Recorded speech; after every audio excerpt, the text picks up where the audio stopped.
자, 옥시토신을 더 읽어볼게요. 관계를 지속하게 하는 힘, 옥시토신. 내가 아내를 처음 만난 것은 캐나다 어학 연수 시절 한인교회 어느 장로님 댁에서였다. 나보다 2~3살 어린 교포 학생들이 한방에 모여서 영어로 웃고 떠드는데 당시 나는 영어도 거의 못했고 모두 여학생인지라 혼자 끼기도 뻘쭘히 또 그냥 인사만 꾸벅하고는 거다놓은 보리자루처럼 구석에 가만히 앉아 있었다. 당시 아내는 고등학교를 졸업하고 현지 간호대학에서 한 학기를 끝낸 부부된 새내기 대학생이었다. 우리는 서로 인사를 나누긴 했지만 개인적으로 관심이 가는 스타일은 아니었다. 캐나다에서 1학년 연간 어학 연수를 하는 동안에 따뜻한 한국의 정이 그리워서 한인교회를 꾸준히 다녔는데 교회에서 자연스레 아내와도 친해졌지만은 이성적인 관심이나 호기심은 생기지 않았다. 그렇게 1년이 지나고 다시 모기를 들어서 아무 일 없었다는 듯이 3학년을 보냈다. 다시 4학년에 이었을 때 공교롭게도 어학 연수를 했던 캐나다로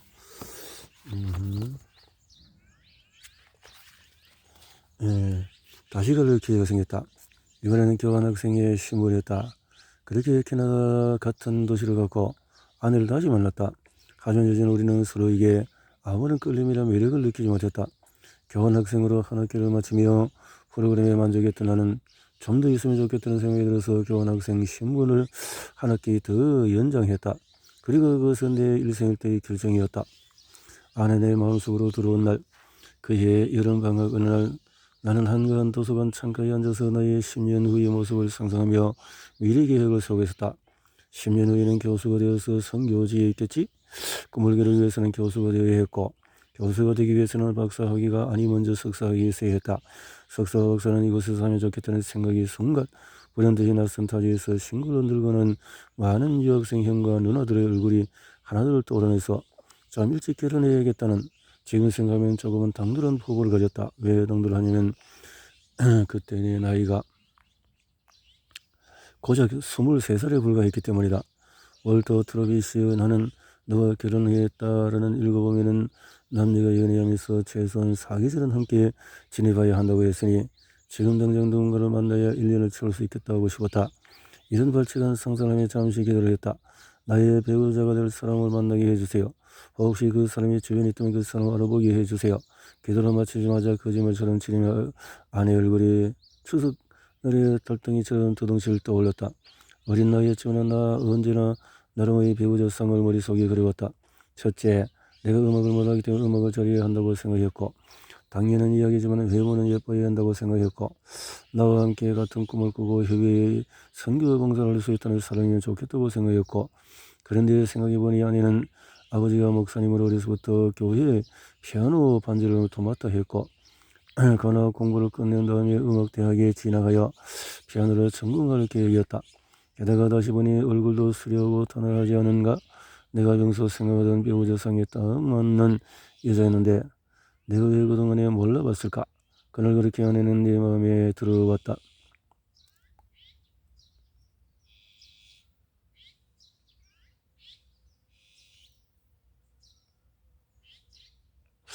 그런 생각을 하고서 정작 아내와의 첫 데이트는 무려 석 달이 지난 10월에 이루어졌다. 오늘 교회 성가대에서 베이스를 했던 나는 아내가 옆에 앉아서 악보를 보며 한 줄씩 연습을 시켜줬다.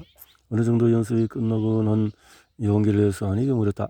지난주 생일에 뭐 했어? 아내는 기다렸다는 듯이 답했다. 왜 아무것도 안 했으면 영화를 보여주게? 그린라이트였다. 나는 정말 깍지의 속으로 예스라고 외쳤다. 며칠 뒤에 우리는 시내에서 니콜라스 케이지 주연의 당신에게도 일이 일어날 수 있습니다. 아이걸 해픈 투유 이쿠르 해픈 투유 영화를 보고 함께 밥도 먹으며 이런 저런 이야기를 나눴다. 취미는 뭔지 좋아하는 음악은 뭔지 감명 깊었던 책은 여러 가지 이야기를 나누며 졸업 후 무엇을 하고 싶은지 해외에서 나가서 봉사하는 걸 물었다. 그녀의 대답에서 마음속에 배우자 조건 중에서 마지막인 나를 사랑해줄 뿐 아니라 내 일도 좋아해줄 수 있는 사람이란 확신이 들었다. 당시 아내의 옥시토신 레벨은 모르겠지만 내 옥시토신 수치는 아마 머리를 뚫고 하늘 위로 솟아올랐을 것이다. 그리고 나서 한국에 들어오게 된 2월까지 약 4개월간 나는 옥시토신의 지혜에 있었을 것이다. 세상이 전부 어둠다워 보였고 주변 모든 사람이 사랑스러웠다. 사랑하고 싶은 사람이 알아야 할 사실은 하는 미국 예일대학교 경내와 주변에 이런 개성은 강구가 붙었다. 이 연애를 시작하고 아직 석 달이 안 된 사람, 모집 수고비 지급, 이 뜬금없는 연구에 총 60상의 커플이 참여했고 이들과 연령대가 비슷한 43명의 싱글도 비교 대상으로 연구에 동참했다. 연구팀은 커플을 확보한 뒤에 로맨틱한 관계에 대해서 인터뷰를 30분 동안 진행했다. 이어서 싱글과 새롭게 관계를 시작한 커플의 혈중 옥시토신 수치를 조사했다. 결과는 놀라웠다. 연구에 참여한 커플의 옥시토신 수치는 싱글의 옥시토신 수치보다 무려 2배나 높았다. 특히 서로 교감이 높은 커플일수록 혈중 옥시토신 수치가 더 높았다. 앞서 설명했듯이 이 연구를 통해서 옥시토신 수치로도 6개월 후에 남녀가 헤어지지 않고 관계를 유지하고 있는지 예측할 수 있었다.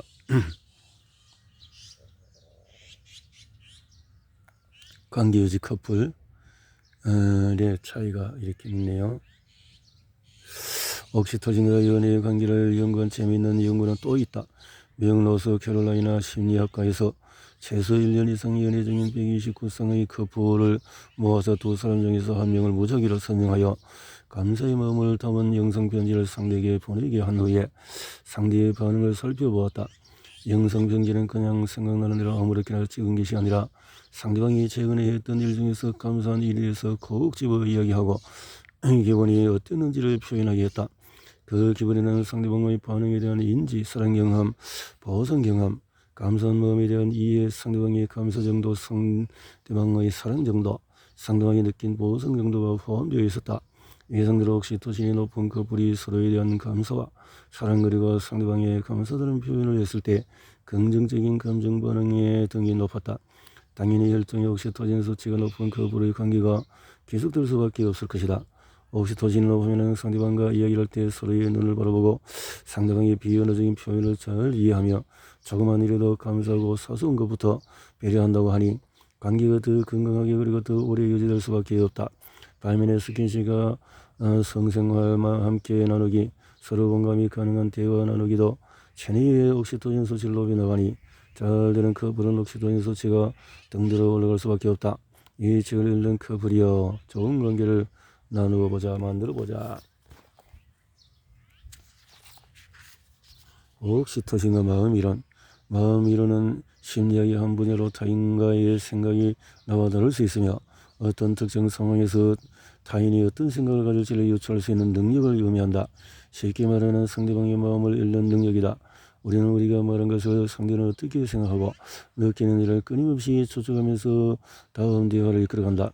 만약에 상대방이 어떻게 느끼는지 전혀 이해하고 추적할 수 없다면 정상적인 대화가 불가능해진다. 상대방이 연신이나 부모며 치료하고 있는데 혼자 재미없는 이야기만 떠들 수도 없고 상대방이 불편해하는 주제를 갖고 나만 좋다고 계속 떠들 수 있기 때문이다. 자폐 스펙트럼 장애의 경우에 심하면 사람과 물건을 구분하지 못하거나 타인의 마음에 공감하지 못하고 타인의 마음을 깨닫는다고 할지라도 어떻게 행동해야 하는지 모르는 경우가 발생한다.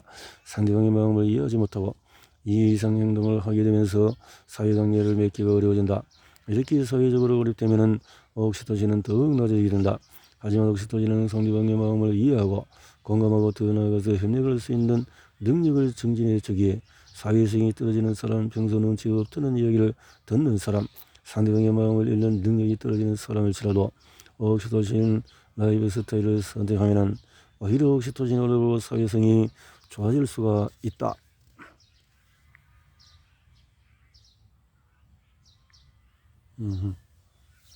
옥시토신의 수치가 올라갈 수가 있다. 그 말이네요.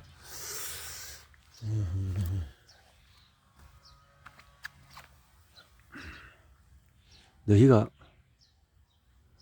옥시토신을 아느냐? 너희가 사랑을 아느냐? 사뭇 도발적인 이 질문은 사실 내가 2011년에 저서른 책의 제목이다. 나는 22살의 교환학생 시절에 만난 아내와 결혼하고 26살에 연애 고수를 자처하며 나보다 2살 어린 동생들을 모아놓고 연애학 결혼을 가르쳤다. 지금 생각해도 웃긴 일이다. 어린 놈이 뭘 안다고 연애를 가르친다? 그렇게 터득한 여러 학설을 통해서 차츰 남한의 사랑 이론을 정립할 수 있었다. 그러한 여설문으로서 실제로 나는 대정강연과 학교 수업에 나서기도 했다. 2005년에 강사이도 모교의 교수로 인정된 후에 너희가 사랑을 아느냐?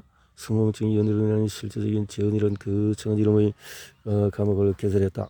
많은 연대생이 그 수업을 수강했다. 첫사랑의 실패로 고통스러워하는 학생, 섣부른 고백으로 차인 뒤에 연애가 두려운 학생, 수도거처럼 쫓아다니는 이성 때문에 힘든 학생, 원치 않는 삼각관계로 고민을 많은 학생 등 그간 수업을 거쳐서 간 학생들은 면면은 너무나 다양했다. 해당 수업을 강의하면서 나름대로 사랑에 대한 정의를 같이 내렸다. 사랑은 주고 또 주고 혹시 그 사람에게 아직 부족한 것이 없는지 돌아보는 마음이다. 진정한 사랑은 손해를 본다 해도 내가 원하는 만큼의 사랑을 받지 못한다고 해도 상대에게 무조건 주는 것이다. 사랑은 상대의 마음과 상황을 공감하는 것에서 시작하여 이타적인 행동으로 마무리되는 것이다. 이때까지만 해도 나는 옥시토신이 뭔지 몰랐고 그것이 우리의 애착과 공감 능력, 나아가서 이타심과 밀접한 관계가 있는지도 몰랐다. 어쩌면은 옥시토신은 내 운명의 일부일지도 모르겠다. 지들도 알고 있는 사랑의 역시 사랑이 없다면 인류는 멸망하고 말 것이다. 사랑이야말로 인간이 어떤 어려움도 헤쳐나갈 수 있게 힘을 주는 감정일 것이다. 유구한 인류사와 그 시 문명사를 통틀어 인간은 그렇게 서로 사랑했고 결혼했으며 아이를 낳았다. 우리나라 가임기 여성이 평생 낳을 수 있는 신생아 수가 0.73명뿐이라면 오늘날 어김없이 하루 서울시 성의 남자가 컨벤션 센터에서 두 손을 맞잡고 영원한 사랑을 다짐하며 결혼에 골인한다. 손을 잡고 그러면서 And I need to know 말을 느낀 너도 아님 나 마음 아이도 영원히 함께하겠던 아이도. 다들 알겠지만 아이도는 성원서역에 등장하는 말이다. 저래제가 검은 머리들까지 서로 사랑하겠습니까? 아이도 짧지만 세상에서 가장 어렵고 고귀한 말이 아닐까? 서인성은 결혼을 시작하다 뜬금없이 지역을 꺼내서 조금은 당혹스러울 독자들이 계신다면 양해를 구해야겠다. 자, 이렇게 해서 저들이 솔직히 인간의 눈썰미로는 거의 분간이 가지 않는다. 지가 같다. 그런데 가만히 보면 사진 속에 힌트가 있다. 왼쪽이 초원들지고 오른쪽이 산악들지다. 사진만 보고 어떻게 구분할 수 있을까? 왼쪽 사진에 보이는 지 부분은 알뜰살뜰 새끼를 품고 있고 밤이 오른지는 전혀 그렇지 않다. 이처럼 생긴 게 똑같은 지들이면 짝짓기와 양육 습성이 있어서 매우 큰 차이점을 보여준다. 초원들지는 평생 일부일체를 견고하게 지키며 수컷도 양육에 그 대조적으로 산악들지는 특정한 짝이 없이 만나는 지마다 가능한 여러 번 겸해한다. 수컷은 양육의 부담을 전혀 지지 않으며 아무것 역시 새끼를 낳고 열이 지나면 몰라라. 이처럼 초원들지는 로맨티스트들인 것 같다. 사랑의 묘약 옥시토신. 초원들지의 모습에 대해서 그렇네요. 생각을 하게 하네요.